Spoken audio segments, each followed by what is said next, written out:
The Dave Hooker Show. A presentation of Off the Hook Sports. Objective insight, expertise, top guests. Available on YouTube, Apple, Spotify, and the Off the Hook Sports app. Download now for free. Also available on offthehooksports.com. I compute and obey. Now to Dave Hooker. Ready. Loaded up. What a show. Which college football coach will have his breakout season in 2023? I guess it was Josh Heupel last season. Some might argue Sonny Dykes. They did all right at TCU. Also, how the Vols have fared against quarterbacks coming off new quarterbacks, coming off a 10-win season. June, a monstrous recruiting month for Tennessee, and might well shape Josh Heupel's future. I'm going to tell you why. Also, I'll give you a breakdown of Tennessee's visitors that were on campus over the weekend for the 865 Live event.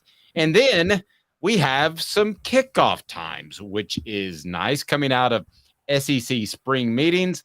Also hearing that the 8 or 9 permanent opponent, or the 8 or 9 conference schedule is very much still up in the air. I kind of think that's gone backwards from what I'm hearing. So we'll dive into that tomorrow. They wanted to get it done by this week. I'm hearing them there might be a temporary situation, which sounds just incredibly NCAA-ish instead of SEC-ish. But let me go to Caleb. Caleb, how are you, sir? I'm good. Happy June 1st, Dave. Yes, absolutely. Happy June 1st to you. And it is a big month for Josh Heupel, and I want to get to that. By the way, Jermaine Copeland in the Celebrate 98 series will be up later today. And I thought that his son, Jermaine Copeland, a wide receiver for the 98 national championship team, was really, really good when Peyton Manning was there in 97, but turned into more of a blocking wide receiver, which is what they needed because that was a running football team in 98 to win a championship, and just loved his check the ego at the door. He didn't care. He caught all kinds of balls in 97 from Peyton Manning, and then the offense gets dialed down with T. Martin. He didn't care. So he changed his approach. I'm teasing it. It'll be on YouTube, but this is pretty cool. I'm just going to share this. So an intimidation block back in the day was the player had to be on their back, okay? Nowadays, they're a little looser with that because football is not as physical. An intimidation block might be knocking a guy back 3 or 4 yards. Everybody's different. It's like scorekeeping in Major League Baseball. But this is back in the day when you put a guy on their back. How many times as a receiver, do you think Jermaine Copeland got credited for an intimidation block against Florida in 1998? Guess. 4? Which would be good. Higher. Yeah, that would be very good. Wow. 7? Too high? Higher, which would be great. What? 11?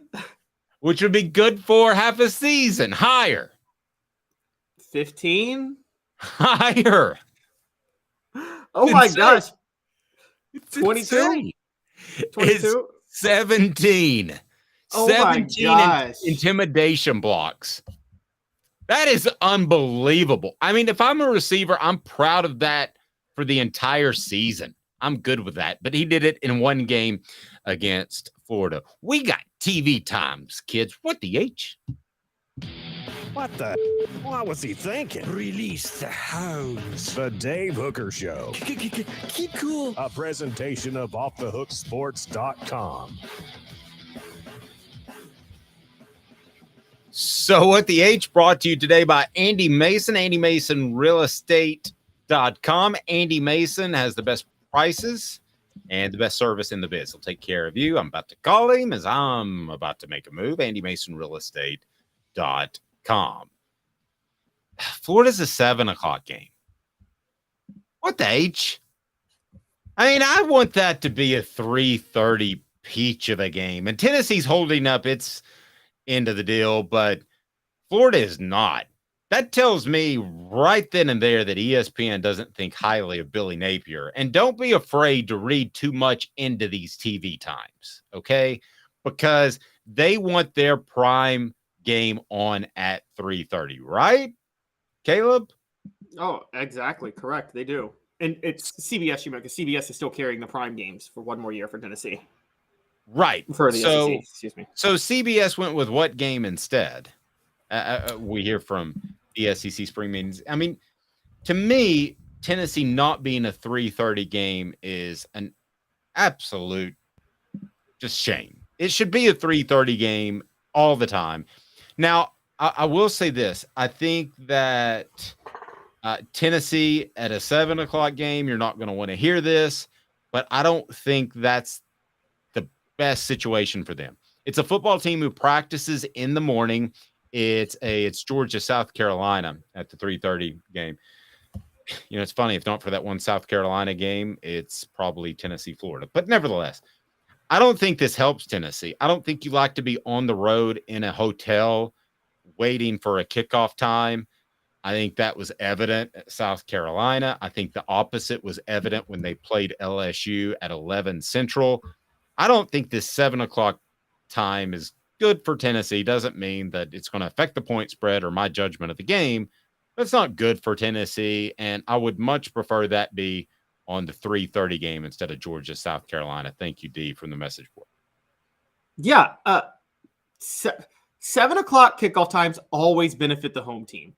Always, always, always. Noon kickoff times always benefit the road team. And I know Fred White would disagree because he would bring up that 99 loss to Arkansas where it was that 11 a.m. I think more than anything, that was just I think that neutralized it. Arkansas was not going to be lollygagging in that game after what happened the year before. And so that's a totally different story. Usually, though, that's how it typically works. You're right. I mean, these night games, that same day, Alabama plays South Florida at 3:30. ABC is carrying that game, funny enough. And I'm thinking, y'all couldn't have gotten Tennessee, Florida for that one? And no, you're right. It kind of leads you to believe, is there a lack of faith in Billy Napier? Is that going to creep into Tennessee? Are they going to relax a little bit too much for this Florida game? They shouldn't. You should never relax for Florida if you're Tennessee, if you know anything about history in this series. But yeah, I think a favored team on the road, the worst setting is to play a night game when you're a favored team on the road. Completely agree. I mean, you would rather that be noon and that sort of thing. But specifically talking to Cooper, and he's on the YouTube channel now, you know, he just said you would rather get up and get things done. I mean, noon's perfect. And especially on the road, then you're able to come back and you're able to have a meal. And if you win, enjoy the festivities and that sort of thing. But a 7 o'clock game is just terrible for any road team. But we do know this. The crowd will certainly be into it, whether it's 3:30 or 7 o'clock. That crowd is pretty raucous. Now, Florida can be taken out. I've seen that happen before, where they just disappear for 2 quarters at times. But they're going to be ready to play that game, and the fans will be ready because of the revenge factor as well. Yeah, and can we talk a little bit of history on this? Because for those who don't know, Tennessee, Florida made the SEC on CBS. Just for that game made it. And that's never going to be a thing again. We thought this would be the last year for it, but with it not happening and the SEC moving from CBS, I think there's something from 96. I wrote about this yesterday. It was in the CBS primetime game. It kicked off SEC on CBS from 98 to 2001. Those 4 years, the college football world stopped for that game. Yep. And it lived up to its billing, and it's sad that that's ever going to happen. But Tennessee fans can take solace in the fact that even though Florida dominated towards the end, and it's barely a rivalry now, the last time they played on CBS, Tennessee got the win last year. Good history there. Jacob Warren says, what? What's up, everybody? This is Jacob Warren asking you to like, subscribe, and share. Dave needs this. He does. So go ahead and do that right now. And we'll have Cooper Mays giving you some tips as well coming up I had an interesting recording session with him yesterday. Cooper is absolutely fantastic. Check it out on the YouTube page. Josiah-Jordan James will return to the Vols. How big of a boost is this, Caleb, in your mind? The Triple J back at the UT. This is huge for Tennessee. They have, and I wrote this yesterday, the most loaded team in the SEC now, basketball-wise. And they're constructed the way they've always needed to be constructed, which is to say their transfer, they got Chris Ledlum, Josiah-Jordan James returning. Those are going to be stretch four guys that play in the post. So Rick Barnes is going to play small ball. That is a huge, huge deal for Tennessee because I've been screaming at him to do that. I've been saying your defensive specialists need to play at the 4, and you need to have sharpshooters at the 2 and the 3. Your wing needs to be another sharpshooter with your 2. They are loaded with those. The only real question for Tennessee at this point is who's going to back up Zakai Ziegler at point guard when he comes back, because you don't really want Santiago Vescovi moving over into that role. So they need to find somebody. But Josiah-Jordan James back is incredible. And remember, guys, he battled injuries last year, but he's averaged over 10 points a game the last 2 years, despite being the defensive specialist. If he can have one healthy offseason, one healthy season and a full offseason, and up his 3-point shooting to maybe 35%. I mean, there's low-key All-American potential with this guy. Remember, he was once a 5-star coming out.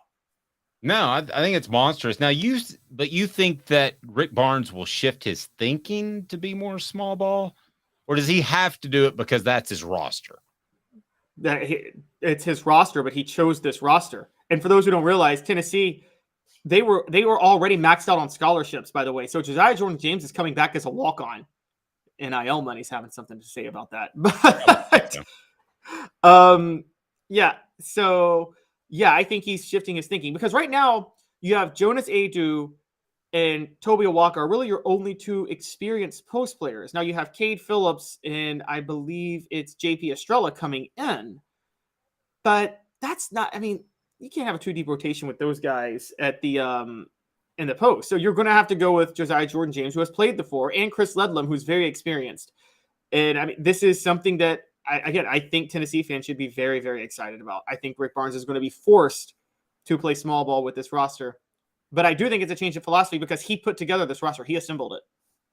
What are your thoughts on where Tennessee can get? What's the glass ceiling for Tennessee? They're the Blue Bloods of North Carolina, Duke, Kentucky.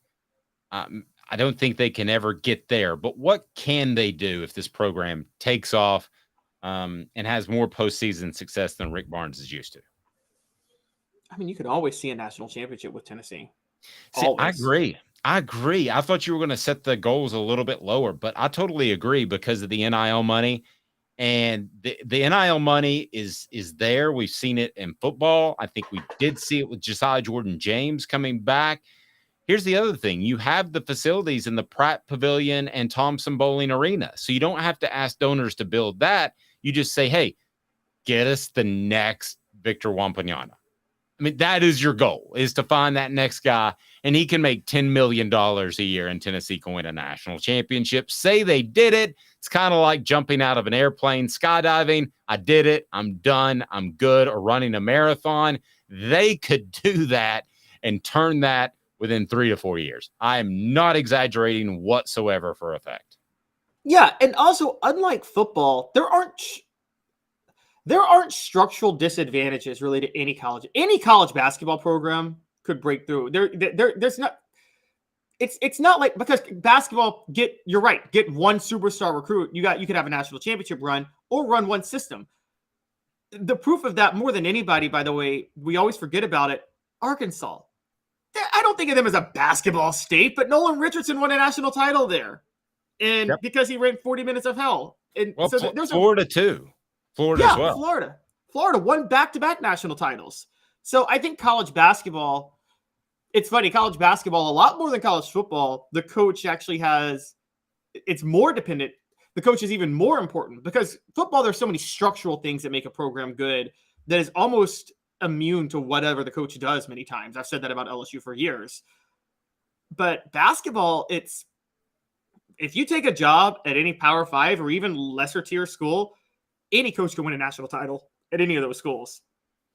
Gonzaga, by the way, did not have the resources that Tennessee has currently to be able to put together one of the best college basketball programs in the nation. And I hate the term mid-major. There's no mid-majors anymore. If you spend the cash, it should all be based on that. If you're spending $25 million a year on basketball, you're not a mid-major.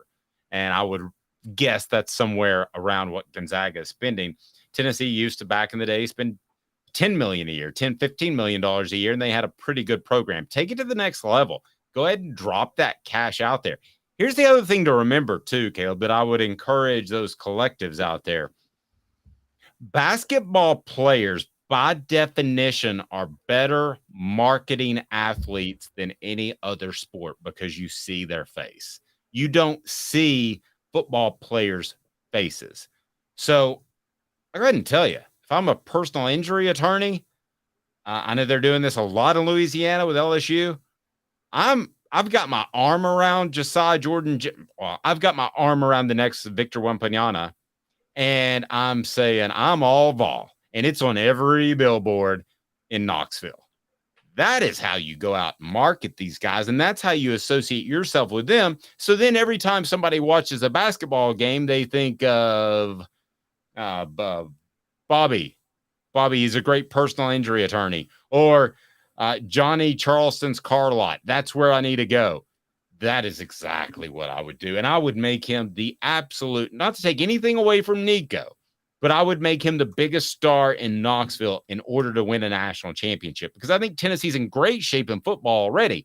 They could be in elite shape with one dude, Caleb, one dude.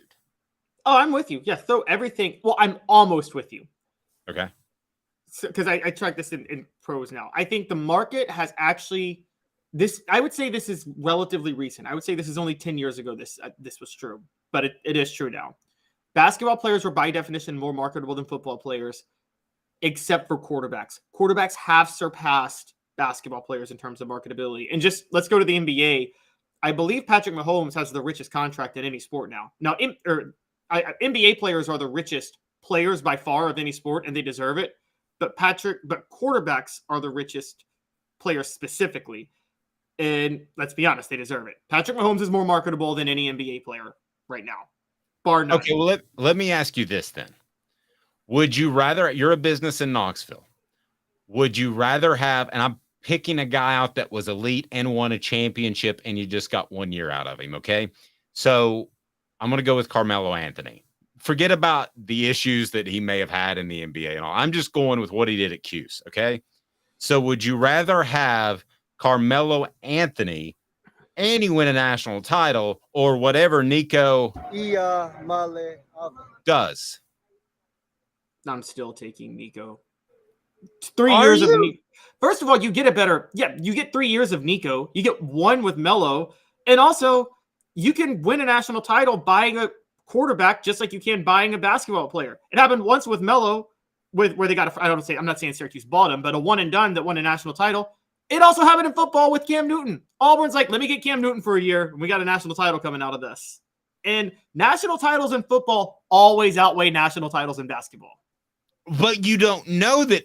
Under my premise, you don't know that a chance at a national title in football outweighs a you take a chance at a national title over a national title with Victor Carmelo Anthony III.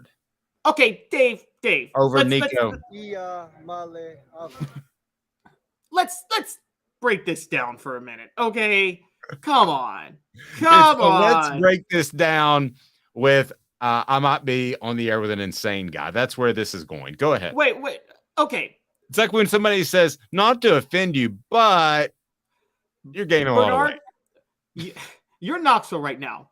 You need to sell a car. Let's just take it to the greatest player in each sport. You can either market Bernard King or Peyton Manning. Who are you marketing? At the time, Bernard King was a big deal, I'm told. You're before my time. Are you comparing him to Peyton Manning, though, at Tennessee? He was on the front page of Sports Illustrated, so they're at least in the same ballpark. Well, Manning was supposed to be on the front page. I think they changed it after Florida dropped 62 on Tennessee. I think he was still on the front page. Come on, Dave. I got you in a corner. You're really going to go down this rabbit hole to say that Bernard King was more marketable than Peyton Manning?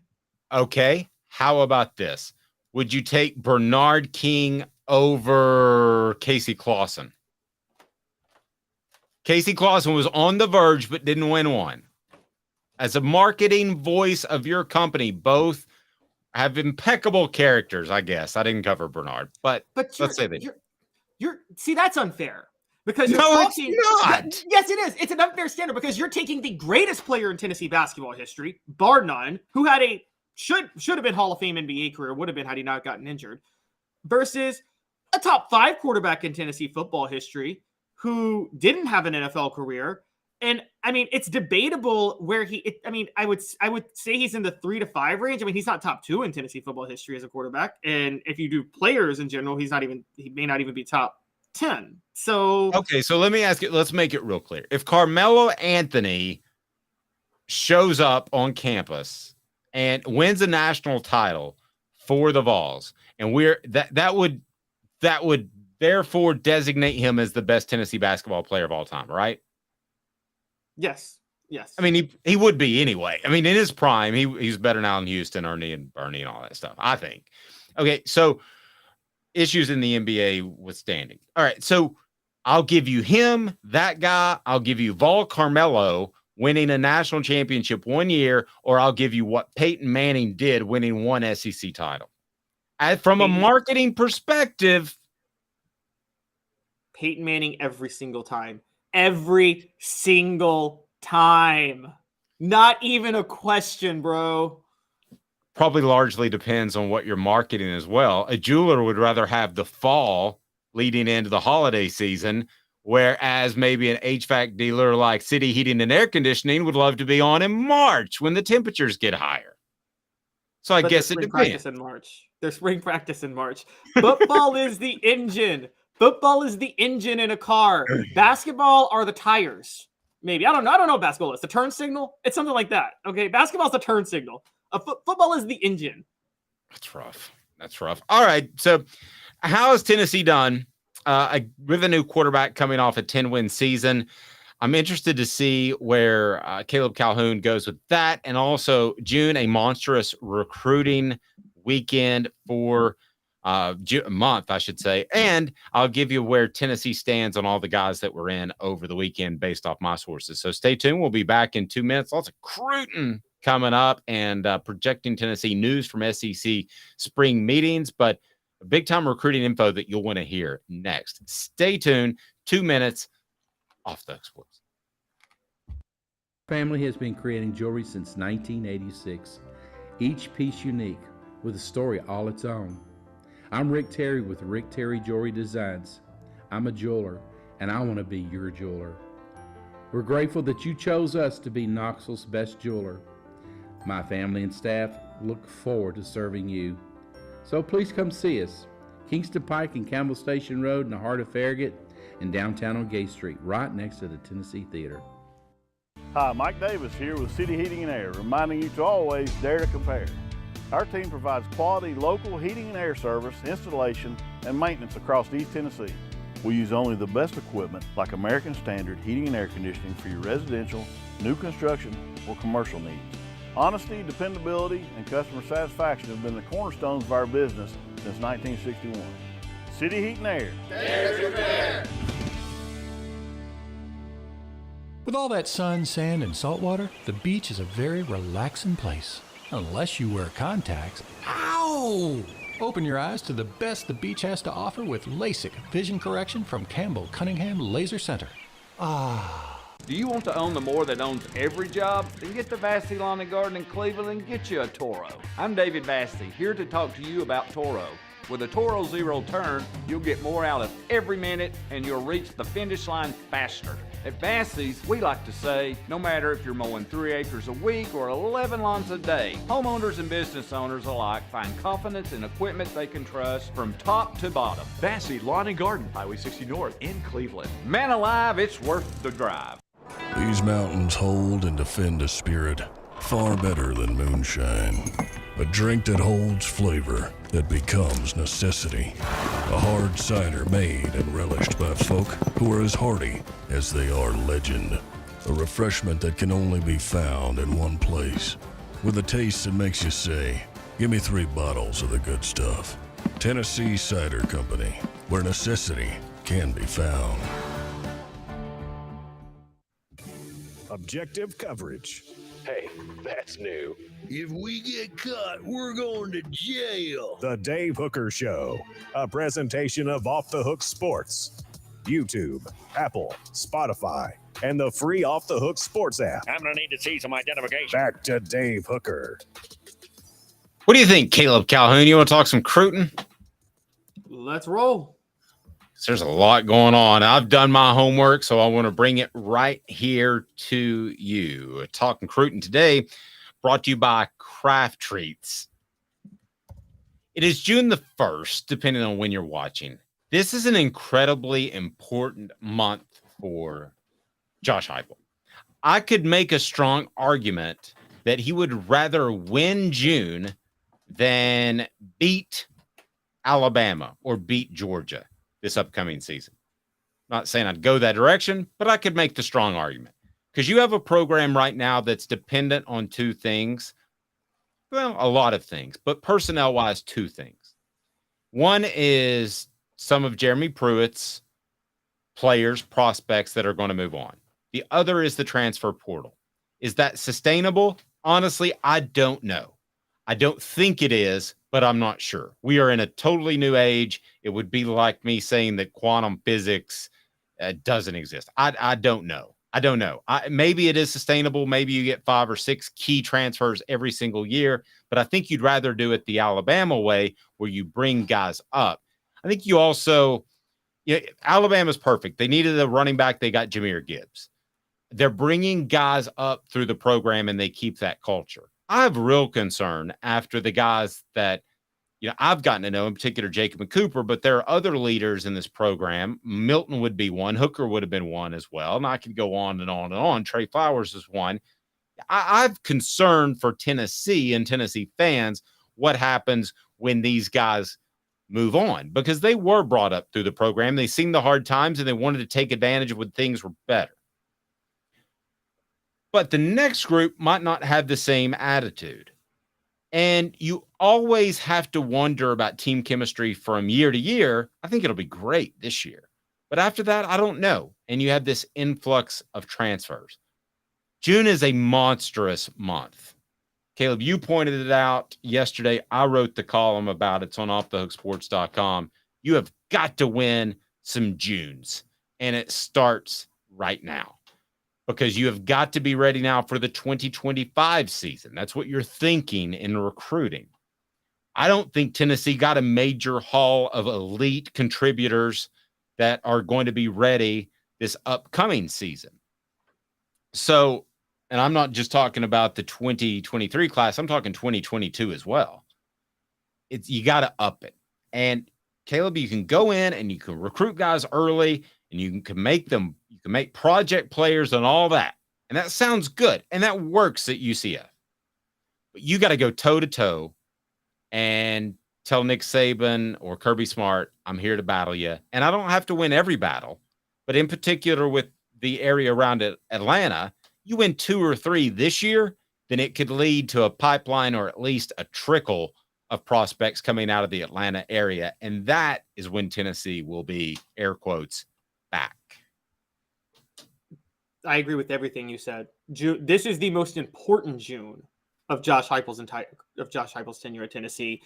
It's the most important month, maybe, of his entire tenure at Tennessee. It will define the program, because I'll go out and straight up say it. It's not sustainable, relying on the transfer portal. There have been reports that the market for NIL is stabilizing. I think it was the Wild West. A lot of businesses started throwing money, but what they're going to learn really fast, and you know this, Dave. We just talked about last segment throwing money at basketball players versus football. Football's a lot harder to project than basketball. So throwing money at these transfers or anything like that, it's really hard to know exactly if they're going to fit in, and they can't just keep doing that. So at some point, Josh Heupel's going to have to go the old school way of getting commitments, elite commitments. He has got Tennessee at a place right now, riding a wave of momentum after last year's 11-2 season to do that. Now, here's how this all plays out. 2023 is still going to be reliant on transfer portal players and Jeremy Pruitt recruits, give or take a couple of spots.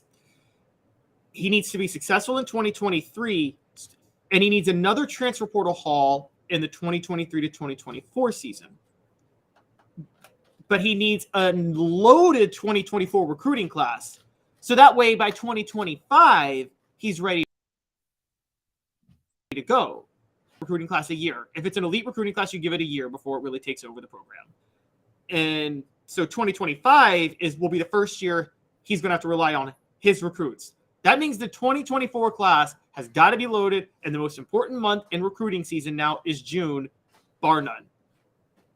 Totally agree. So Tennessee right now has the Merklinger quarterback, Jake, out of Savannah, Georgia, which is great. I mean, you always want your next quarterback, but I think out of the Atlanta area would be very significant. And then they've got Jeremiah Hurd, who's a 3-star guy. No offense against Jeremiah. That's not the type of guy I'm talking about. He's out of Rome, Georgia. I think you got to go out and I don't think Tennessee's ready at this point to do the major haul when they got Cozy Coleman, Jamal Lewis, and Deion Grant, which would have been 90. I found 96, 97. It would have been 96. They got those 4 guys. Yeah, right. Okay, so, but what you can hope for, I don't think you're ready to hope for that yet. But what you can hope for is the class before that. That just happened to be the number 1 class in the nation. But that had the Jeff Colemans of the world, the guys that did provide that pipeline into other states, Fred White's of the world. That's what you're hoping for. And then next year's your gangbuster class. But listen, guys, I'm going to tell you right now, Tennessee was 10th in recruiting, which sounds good. And Butch Jones would tell you that is he's a champion in life already. Give him the trophy. But that's 6th when you include Texas and Oklahoma in the SEC. That's 6th. That's behind Alabama, Georgia, LSU, Texas, and Oklahoma. That ain't getting it done. Tennessee will need to be pressing right up against that top 5. And if you're saying, Dave, 10 and 5, that's not that big of a difference. I covered recruiting for 20 years. It is a huge difference. It's the difference between a couple more 4-stars or maybe one more 5-star. And if Tennessee isn't able to do that this year, this month, then I've got concerns moving forward because you're right. They have all the momentum. Nobody's harping on the South Carolina game now. They're harping on the fact that Tennessee was number 1 in 110 games. It was fantastic. Caleb, that's where Tennessee needs to be. They need to get that. I'm not saying the number 1 class in the nation. They need to get some of those cats where they go toe-to-toe, eye-to-eye with Kirby Smart, and they win those battles. They say, we can win, and then they don't have to evaluate guys early and hope they continue to develop as prospects, which is what they've done to this point. Yes, and if they don't do that this month, that is when we are going to look back on that South Carolina game. Because I can tell you right now, Tennessee, that South Carolina game costs Tennessee 3 recruits right now, who, if they had those 3 recruits, it'd be a top 5 class easily. Not even a question. And so that game is going to, if they don't have the momentum, do what they need to do in June, that South Carolina game will prove way more costly than just not making a college football playoff in 2022. I can tell you guys that right now. Another important point on this is that I think that talent evaluation we aren't sure of with Josh Heupel, but I will give him credit with Jeremiah Hurd because you mentioned him. Hurd didn't play football till 8th. He played football in 8th grade, didn't play again until last year. That's why his rating was so low. And Heupel and Tennessee were the first to offer him before anybody. And I'm still down with those guys. Don't get me wrong. Okay, I'm down with getting those guys, but at some point, you don't need the good backstory. You don't need the might develop into something special. I mean, there's a difference, but let's just put it this way. There's a difference between, I'm not singling anybody out, but the linemen they have taken recently, in particular the defensive lineman, and a Cade Mays, who walks in the door, a 5-star prospect, 6'6", 335 pounds, and is probably ready to play from day one. We're talking about a whole different cat, right? So basically what you're saying is Tennessee needs to start getting the guys that any idiot off the street could start from day one. If somebody who's never watched football would know they could play football. It's the off the hook. It's our own rating system. It's anywhere, somewhere, and nowhere. They need the anywhere guys. Herd's a somewhere guy. Alabama or Georgia, would they take Herd? I don't know. Probably not. So my question then becomes, what about how much of recruiting can sometimes be just out evaluating other coaches? Because we're giving Heupel credit. We're giving Pruitt credit for this assembled talent for Heupel. Pruitt never really, he had one fringe top 10 class at Tennessee, but he just evaluated the talent so well. Is that sustainable long term, or do you all, or is it one of those things where you're going to have to win over the obvious guys? I think you definitely should evaluate some guys at a higher level and have those guys in your class that you point to that said, Georgia, Alabama didn't care about him, but we knew he would be great. Jamal Lewis was that guy, as we discovered during our Celebrate 98 series. That sounds crazy now, but Georgia wasn't high on Jamal Lewis. So Tennessee was. I know it sounds crazy in retrospect, right? Yes, but also, again, that was Ray Goff. I agree, but Kirby Smart, everybody makes mistakes. So you've got to take advantage of those mistakes. So I'm not discounting early recruiting. I'm not discounting being a better talent evaluator, but you've got to win a third of your battles on head-to-head 4-star guys against Georgia, right?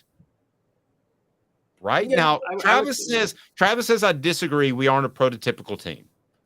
Okay, and I'm glad you brought that point up, Travis, because Tennessee has several advantages. They have, I think, a real offensive guru / wizard as its head coach. That's huge. They have NIL, which is huge. But if you want to take the next step and be elite, I think they've got to beat Georgia from time to time and Alabama for some of the top guys. Yes, this isn't the 90s where Spurrier could just get a bunch of track stars in his backyard and be an offensive genius and out-scheme everybody. That doesn't happen in the SEC anymore. And so he's going to actually have to actively go out and get some talent. And again, also that was happening in the 90s when nobody else had – everybody ran 2 cornerbacks and a slow safety, so it was easy to run his offense. So yes, Josh Heupel is an offensive wizard. I fully agree on that. But you do have to get a certain level of talent to run that philosophy. Again, one, you need fast receivers. Now, he's got a pretty good pipeline of receivers coming in and out. But you also have to have good interior blocking because Heupel's offense doesn't work if the run game is not a legitimate threat. It just doesn't. This isn't Mike Leach in the air raid. No, I agree. And a question on the message board, I wasn't referring specifically to Cade Mays and his size. But I'm Darnell Wright, they got up to that size. They turned him into that sort of player. So it's not an issue of being too big or too small. Now, you certainly don't want the guy that, I don't even remember his name, that Butch got, another Butch reference, Lyle, that you don't want the guy that they got out of Florida. Do you remember him that was like 248 pounds, an offensive tackle? I mean, he was horrible. And a question, he wasn't going to play. And a question about Peyton Lewis. Peyton had interest from Alabama, Auburn, Boston College, Cincinnati. That might end up being a great get where Tennessee was ahead of the curve. But I think Alabama and Auburn were certainly interested. Is that a huge win? No, but it's a significant win. That's certainly a step in the right direction. I got no issue with that whatsoever. It's today's tough question. Where does Tennessee need to be in recruiting for June to be a great month? Today's tough question. Take a side. Take a stand. The Dave Hooker Show, a presentation of offthehooksports.com. Okay, recruiting rankings are stupid, but it's what we got. And the simple fact is how successful an individual website is covering a program will affect their recruiting stature. You get an extra star if you go to this school because they've got a big site on a network. That's just the way things go. I'm not calling anybody out. You can decide for yourself. That's why I like the 247 composite. So when I look at that composite, I think it's the closest we've got to a thermometer of the temperature. And I'm going to say that Tennessee needs to be a top 5 school in recruiting to compete for championships each and every year. I do not think that's a reach whatsoever. Is that too strong, Caleb Calhoun? Every year, I think that might be a little too strong. I don't even think they were top 5 class every year in the 90s. The 95 class that Fred White was part of wasn't even top 10, funny enough. I think 2 top 5 classes, 3 top 10 classes, and 4 top 12 classes. But 1 can be out of the top 10 and 1 can be out of the top 5. But you need a minimum of 2 top 5. Well, I was specifically talking about this upcoming class. Oh, this class. This class has to be top 5. This class needs to be top 5. Yes, it's because they haven't had one yet. And as you've pointed out, with Tennessee and the politicking of recruiting rankings, when Tennessee has a top 5 class, it's probably about a top 7 class or top 8 class. So they had the number 10 class last year. That probably means they had the number 12 class, honestly. And Tennessee needs to have a top 5 class. I think the most important thing is they need to make sure they're top 10 in every recruiting service. So people tout 247 composite last year for top 10, but they weren't top 10 on Rivals. Now, I don't know how people feel about Rivals with On3 emerging now. I don't know if they're as credible as they used to be. You probably know more about that than I do. But unfortunately. I've heard that I know On3 seemed to poach a lot of the Rivals recruiting analysts when they came on board. So I don't know which side is in better shape between the two. But Tennessee wasn't top 10 on Rivals. And I actually go composite, and then this might surprise you, but when it comes to the elite guys, not all 500 prospects, but the elite guys, I like ESPN's crew.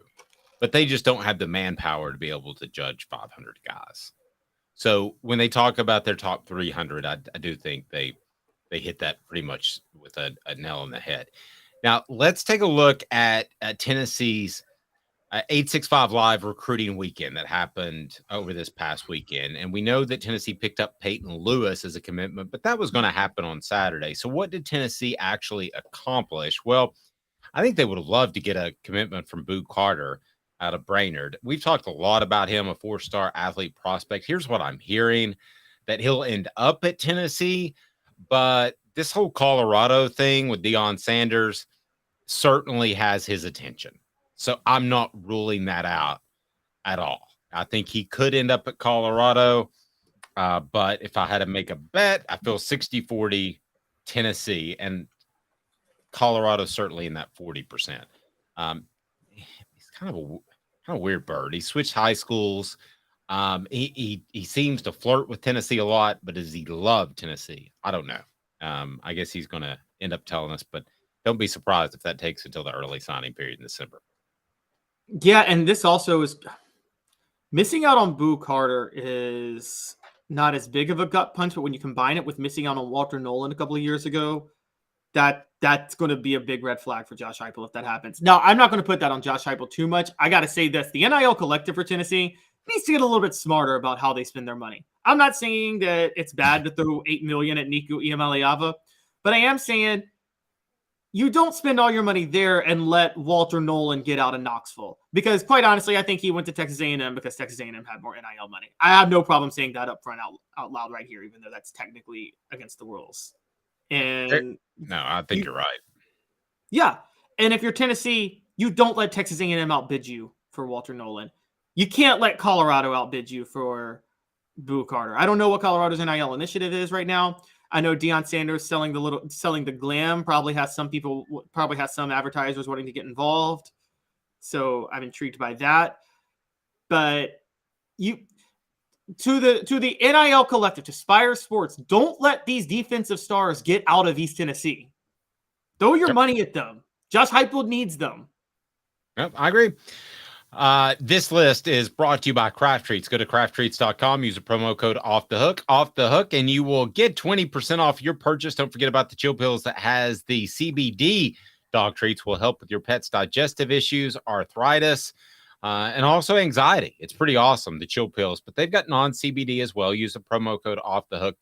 get 20% off. So the guy that everybody wants to hear about, and you're not going to have anything definitive on him anytime soon, is 5-star linebacker Sammy Brown, 6'2", 230 pounds, out of Jefferson High School. I think Tennessee has a shot, but ultimately it would be hard for me not to pick Georgia.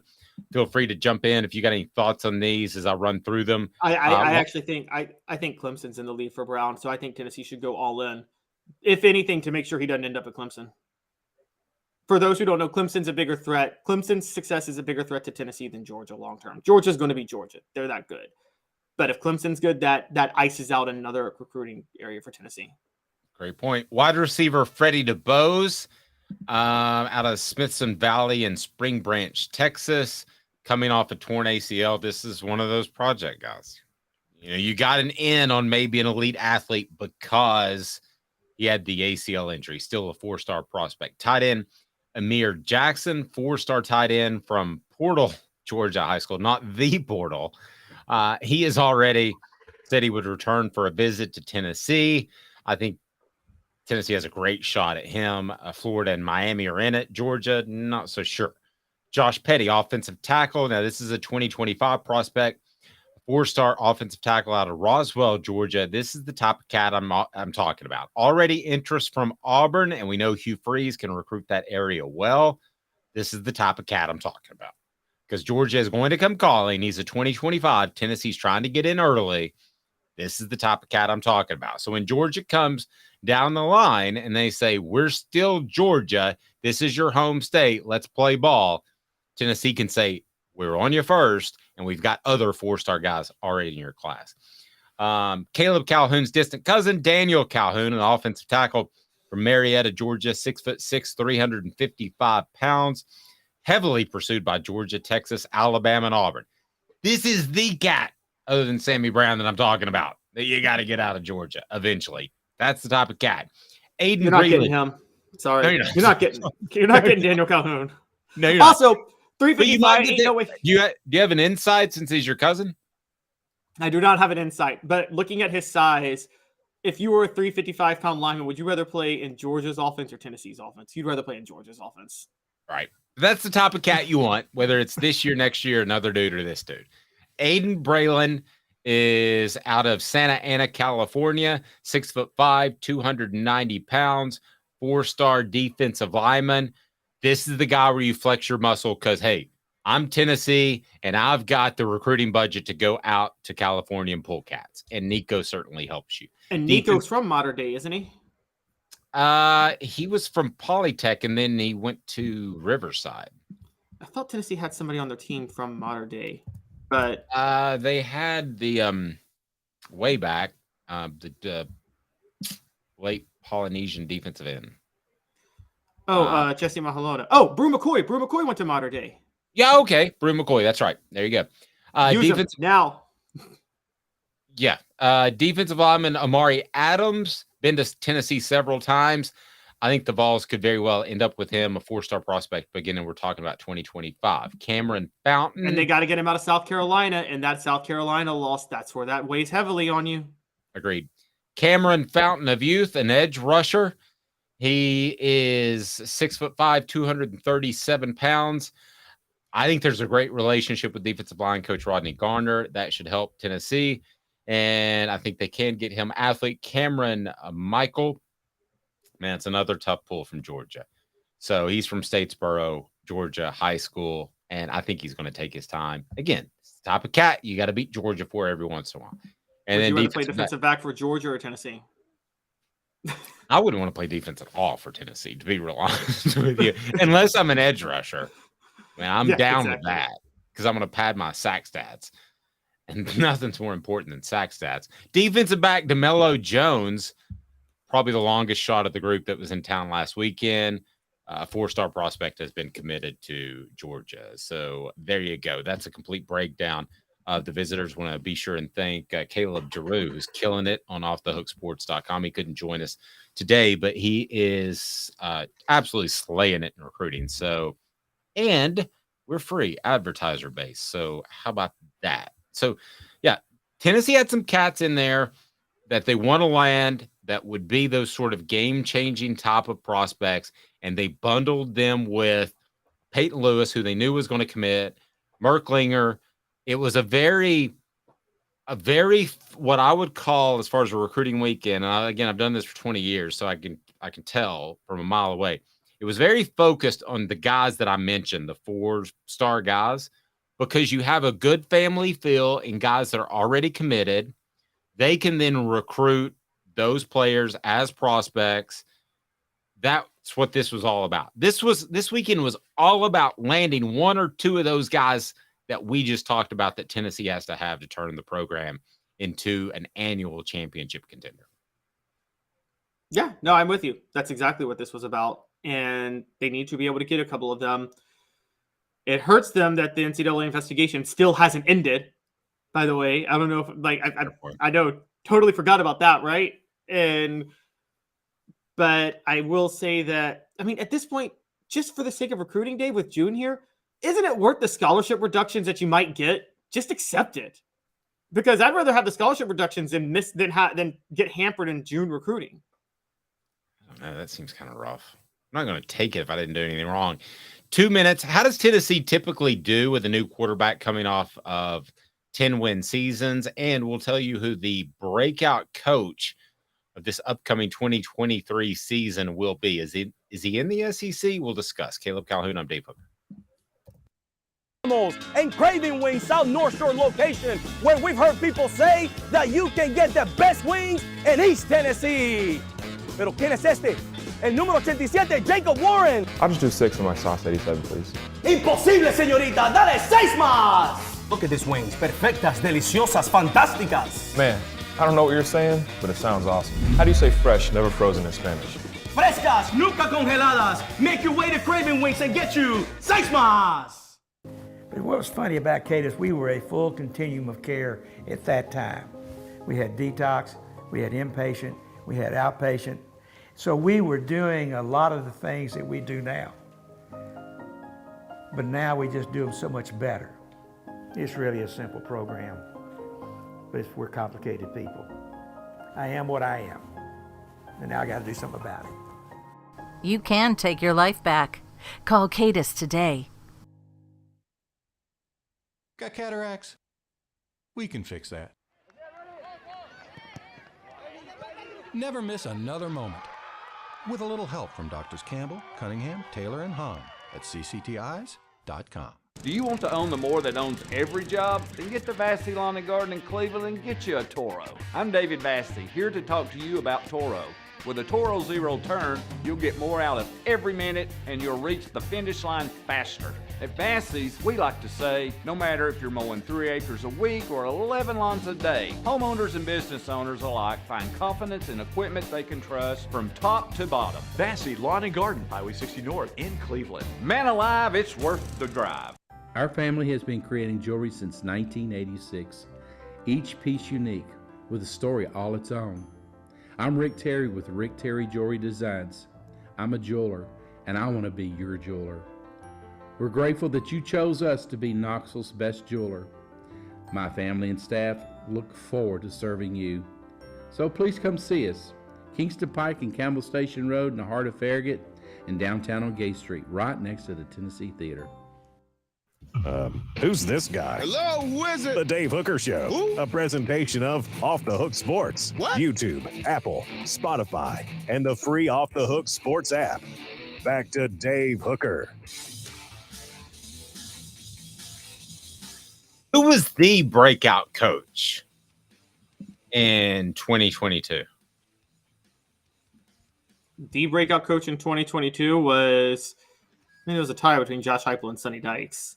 You can go either one of those. Even though Sonny Dykes had broken out in the past in Cal, you can re-break out. So you can break out again. And double breakout. Like Breaking 2 Electric Boogaloo. Who's seen that movie? Did you see that? No, sorry. Yeah, sorry. Okay, fine. There are some times where the sequel is better than the original. And that was Breaking 2 Electric Boogaloo. Godfather 2 was better than the original. The second Empire Star Strikes Back? Wars. Yes. Well, the thing, everyone said I'm a Star Wars nerd. The only thing that people forget is The Empire Strikes Back is considered better because the beginning is so strong with the Battle of Hoth, and then the greatest twist in cinema history at the end. But in between that, it's actually kind of a dull movie. Like, A New Hope is a much more fun adventure, the first Star Wars. I think discussing this further would be a great way to chase off listeners and viewers.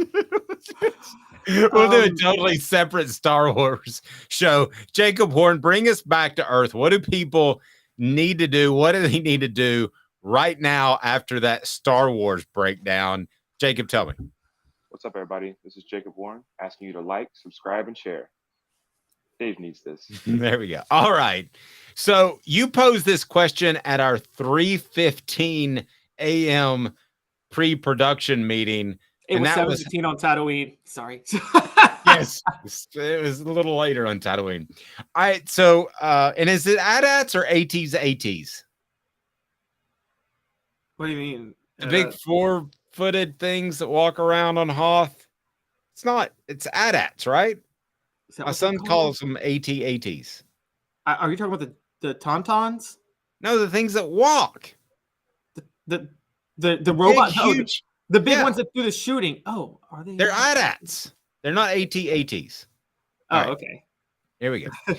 Let's go with this. All right. So tell me, Caleb Calhoun, how Tennessee has fared coming off a 10-win season with a new quarterback. We are back on track, Travis. Sorry. So I'm going back in time. So for people who don't know the history, Tennessee has had quite a few 10-win seasons over the years. But you can only count changing in quarterbacks from the Doug Dickey era because I don't know, those who don't know Tennessee history, Robert Nealon and Belton Wyatt stuck with the single wing. The single wing, there was never really an actual quarterback. You didn't need, like, there were 3 guys and it could be snapped to any one of them during that time. Right. And so quarterback wasn't really a thing until Doug Dickey comes, introduces the slot T, and Dewey Warren becomes a breakout superstar for Tennessee. So going back to that time, Tennessee has had 5 10-win seasons in which they had to replace a quarterback the next year. The first was actually Bill Battle's first year, believe it or not. That would have been 1970. They went, for those who don't know, Tennessee actually went 11-1 that year, finished in number 4, I believe, and won the Sugar Bowl, but did not win the SEC championship because they lost to Alabama. Quarterback that year was Bobby Scott. I'm sure you know of him. I do. Followed Dewey Warren, won the SEC in 69. That was actually a very successful quarterback. The next year, begin sentences with, well, you know. So, who's gonna win Saturday? Well, you know, I think it'll be Tennessee. Go ahead. So how'd they do the year after Bobby Scott left? Well, they went 10-2 and finished in the top 10. Pretty good. Well, that year was 1971 when they did that. They had Condrich. That was another year where they had 10 wins, and then they had to replace their quarterback the next year, which was 72. In 71, Jim Maxwell was their quarterback. They were waiting for Condrich Holloway to start, who started in 1972. And how did they do after 71? They went 10-2 again in 1972. And then, as for people who know the history, Bill Battle started to taper off and got fired to make room for Johnny Majors. But so then we fast forward to 1997. Tennessee wins the SEC championship. They go 11-2. Then they have to replace Peyton Manning. Dave, how'd they do when they replaced Peyton Manning? I'm trying to remember. Okay, they won a national title. They did. They did. There were a couple of close games if you want to nitpick. By the way, check out the Celebrate 98 series on our YouTube channel. Go ahead. Another one. 2003, they went 10-3 with Casey Clausen. They entered 2004 with CJ Leak, Brent Schaefer, Eric Ainge, and Rick Clausen. And guess what? They overachieved. They won the East that year and went 10-3 again. And that summer. That was still the period of Philip Fulmer can do no wrong. It was. And then it came crashing down the next year. All right. Crashing. And then so far, what I'm showing you is Tennessee does pretty good when they have to replace a quarterback from a 10-win season. But then there's just one more. You know, in 2007, they won the SEC East and went 10-4.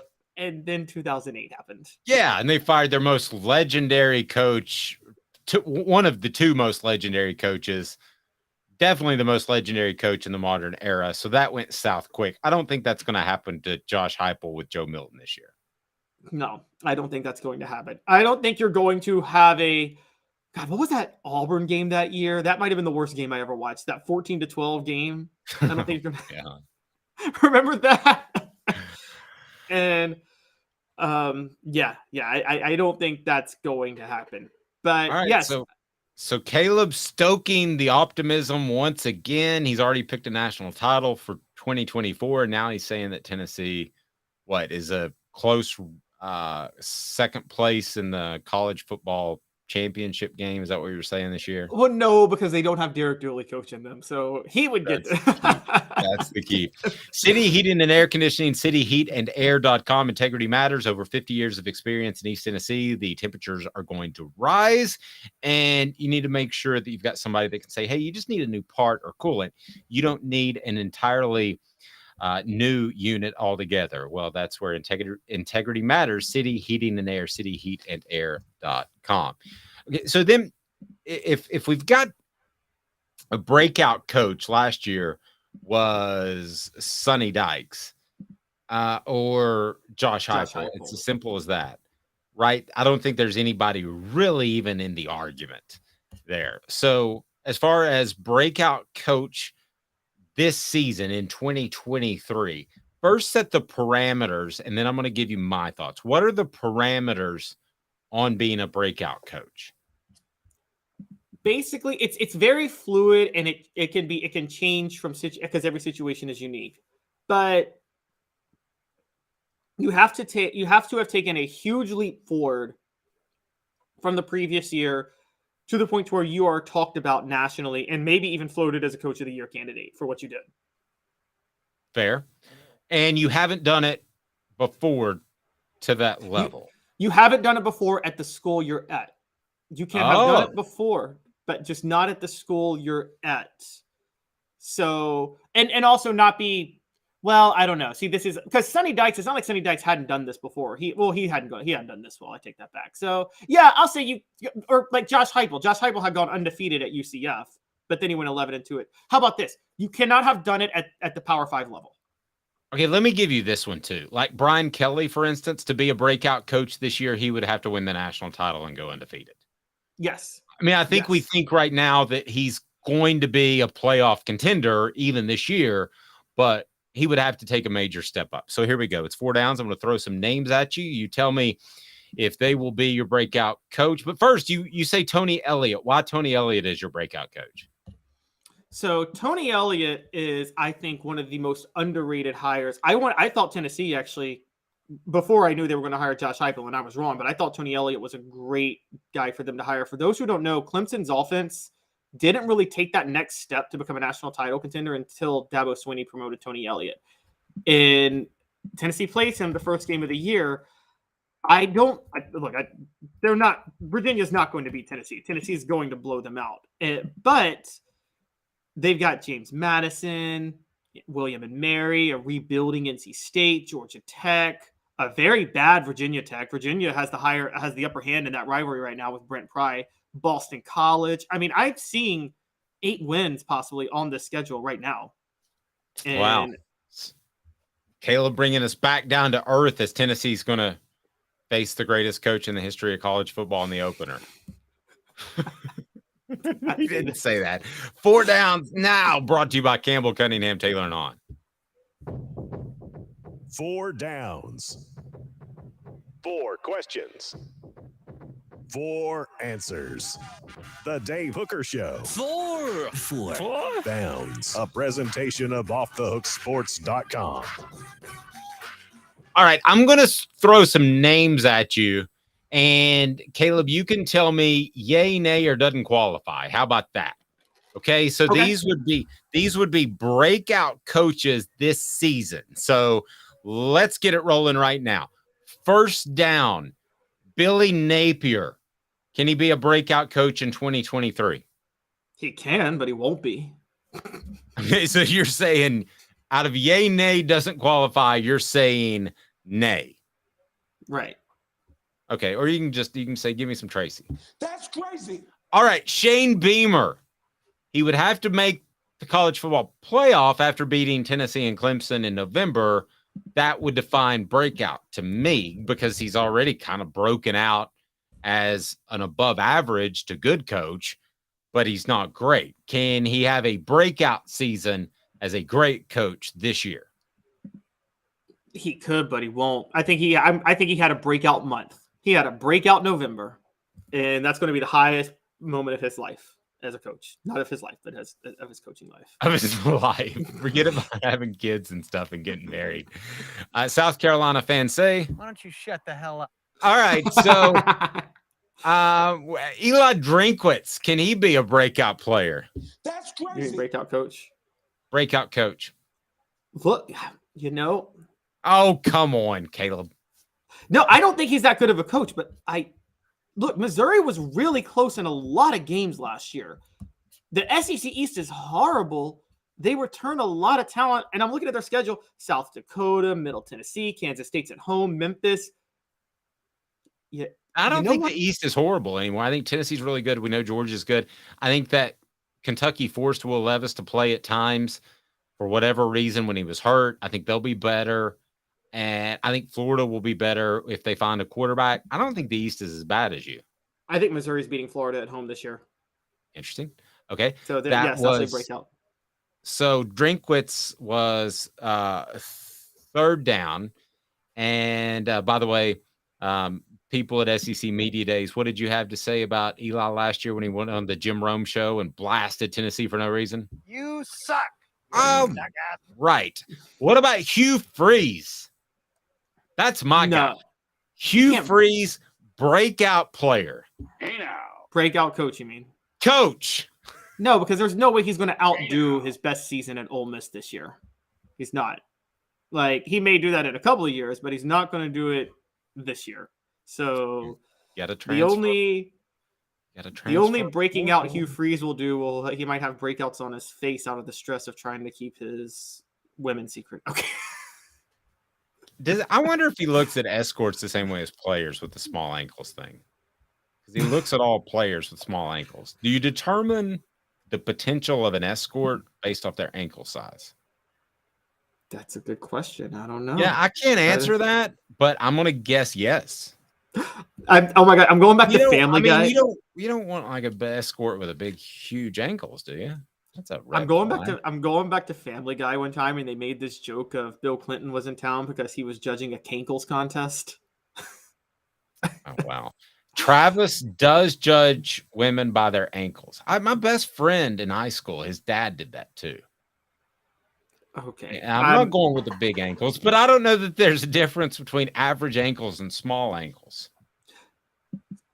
There's a difference in my eyesight, and it's because of Campbell, Cunningham, Taylor, and Hahn. Not wearing glasses or contacts anymore. They took care of my LASIK. Can also do your cataract procedure. It is absolutely fantastic. And they're local. Campbell, Cunningham, Taylor, and Hahn. Give me some other guys out there that could be breakout coaches in the 2023 season. And then I'll let Tracy Morgan and Hank Kingsley give you my take on whether or not they could be breakout coaches. Are you ready? Are you ready to not have your head explode? Yes, Jacob. What should we do? What's up, everybody? This is Jacob Warren asking you to like, subscribe, and share. Dave needs this. All right, let's go. I'm ready. I'm your Huckleberry. What do you got? Give me a coach. Clark Lee at Vanderbilt. I'm seeing 6 wins this year. That's not, you can't break out of Vanderbilt. So you and I have different definitions. So I won't argue with you on that, but I just don't think you can have. If you win 6 games at Vanderbilt, you should be hired for a job anywhere because that's like one of the hardest things to do. James Franklin did that, and I think he beat my high school as one of the wins. It got him the job at Penn State. Okay. Travis says you're high. All right. Vanderbilt's going to start 4-0, guys. They're going to start the season 4-0. They're beating Wake Forest this year. You can't be a breakout guy at Vanderbilt. You can just go get another job. I mean, breakout's like, holy gravy. This guy's incredible. You're beating a bunch of punks. People were saying that about James Franklin at the time, even though they were wrong because they were like, holy, this guy finished in the top 25 at Vanderbilt. I still say that about him. Yes, but national media was all about him. I mean, he's gone to Penn State and done nothing. All right, Caleb. Who else? Okay, so let's move out of the SEC for a minute. A guy that no one's really talking about, who under the radar did a really good job last year at Texas Tech. Joey McGuire went 8-5, and I think I would know Joey McGuire if he delivered my UPS parcels tomorrow. So he installed the Bryles offense at Texas Tech, and watch out. This is the second year. I'm going to give you a hey now because I don't know. Hey now. All right. Who else you got? So another one that, would you say this is a breakout or would you say he already broke out? Which was Mike Elko at Duke. Went 9-4 last year. No one's really talking about that, but did go 9-4. Well, he has to, in order to get to be a breakout by our standards, he would have to make. He's got to go. He's got to go like 11-2. Yeah, or something like that. It's not happening. You don't think Duke can go 11-2? No. Who else you got? Okay, and then a possible breakout, but he'd have to win the Pac-12 and make the college football playoff. Could be Dan Lanning at Oregon. Hey now. I like that one because I think his schedule is easy too. So could he slip into the college football playoff? Certainly. Give me some more names. All right, and another one. Washington State, Jake Dickert. Last year was his first year as full-time head coach. For those who don't remember, he was thrust into the job because the previous coach wouldn't get vaccinated. Some things like that. He went 7-6 last year. What was his name again? His last name? I don't want to. Jake Dickert. Hey now. Okay. Travis says Caleb scraping the bottom of the barrel. I tend to agree. Good luck. Wait. Dickert. I did not say Brent Pry. I'm not screaming the bottom of the barrel. That I didn't say Mario Cristobal, who still I think was the worst hire last year in football. I don't know how Mario Cristobal keeps getting jobs. I want his agent. You guys are cracking me up lately on the message board. Tom said, "We know who's not having a breakout year. Mike Gundy at Oklahoma State. He has just been there toiling along forever, not winning championships." Keeping his job, flirting with other schools. Hasn't he maxed out what's possible there, though? He's like he got an NBA Supermax contract. Yeah, I mean, he's got his really weird career. It would be like if you chose to write a book about somebody, he would be the last because it would be so boring. You've got the 40 thing, you've got the mullet. What else you got? The dancing in the locker room. You got the crazy loss to Iowa State. Hey, he was part of the game that literally changed college football. For those of you who don't know, the college football playoff came into play because Alabama got to have a rematch with LSU in 2011. The only reason they got that rematch was because Oklahoma State blew a 24-7 lead to Iowa State on a random Friday night. Oklahoma State wins that game. They go play LSU for the national title. They get destroyed, and the BCS still exists. I think losing to Iowa State was the best thing that could have ever happened to Oklahoma State because they get to complain about not playing for the national title when they would have gotten clobbered had they played for it. What was that coach's name again? Mike Gundy? No, for that. Jake Dickert. All right. Have a fantastic day, everyone. He's Caleb Calhoun. I'm Dave Hooker. We're live each and every weekday at 10 a.m. offthehooksports.com for your best recruiting coverage and more. Have a fantastic morning, night, evening, day, whatever it might be, everyone. For Caleb, I'm Dave. Off